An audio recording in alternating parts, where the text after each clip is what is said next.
Ang kwentong ito ay hango sa totoong buhay na nangyari noong 2017. Ang kwentong ito ay halos kagaya na nangyari kay Eliza Lam. Marami na siguro sa inyo nakapanood ng kwento niya sa iba't ibang platform kagaya ng YouTube at Netflix. Mag-comment ka na lang kung hindi mo alam kung ano nangyari kay Eliza Lam. At kung may iilan pa sa inyong hindi nakakaalam kung ano nangyari sa kanya, gagawan ko siya ng video. Simulan na natin ang kwento. Noong October 5, 2017, nasa ospital na to si Titike Kyotsai, 61 years old, na may 6 na anak. Ang ospital na to ay matatagpuan sa Stellenbosch, isa sa mga pinakamauunlad na lugar sa South Africa. Nandito si Titike dahil ilang buwan niya nang iniinda yung masakit na tiyan niya. At napag-alaman nga nila na kailangan siyang operahan dahil may nakitang kung anong problema sa tiyan niya. At noong October 5 nga, nung araw na yun ay inoperahan siya. Makalipas ang ilang oras na pag-aantay, ay tinulungan na siyang lumabas ng mga doktor sa operating room. Naging matagumpay naman yung operasyon ni Titike at dinala na siya sa recovery room. Around 5:15 PM nung parehong araw na yon ay nag-iikot na yung mga nurses sa hospital na yon para magpalit ng mga punda, bedsheet at mga kumot ng mga pasyente at para maglinis din ng mga kwarto ng ospital.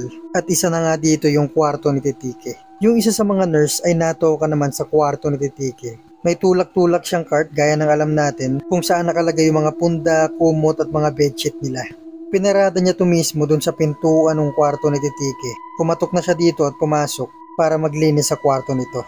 Nakita niya dito si Titike, mukhang okay naman, binati siya nito. Sinabi niya maglilinis lang siya sa kwarto nito. Tumango lang si Titike at tumalikod na yung nurse para kumuha ng bagong punda, kumot at bedsheet na gagamitin niya. Ilang segundo lang ang makalipas nung kumuha yung nurse na mga gagamitin niya. Pagharap niya sa kwarto nito ay wala na yung pasyente niya dun sa higaan. So naisip niya baka nag-CR lang si Titike na nandoon lang din naman sa loob ng kwarto niya. Pero naisip niya rin bagong opera tong pasyente na to, halos hindi dapat siya makalakad. Pero sa kung anong kadahilanan ay nakapunta ito sa CR mag-isa. Kaya kahit nagtataka siya ay nagsimula niya ng gawin yung dapat niyang gawin dun sa kwarto. Pero habang ginagawa niya ito ay hindi niya maiwasan tumingin-tingin sa CR ng kwarto na yun dahil siguradong manghihingi ito ng tulong o magpapaalala itong pasyente na to paglabas ng CR. Pero makalipas ang ilang minutong pag-aantay ay hindi niya pa naririnig tong si Titike na humihingi ng tulong o nagsasalita o kahit anong tunog na nanggagaling dun sa CR. Kaya't matapos niyang gawin yung dapat niyang gawin dun sa kwarto nito ay nagsalita na siya dun sa harap ng CR at tinanong niya kung okay lang ba siya.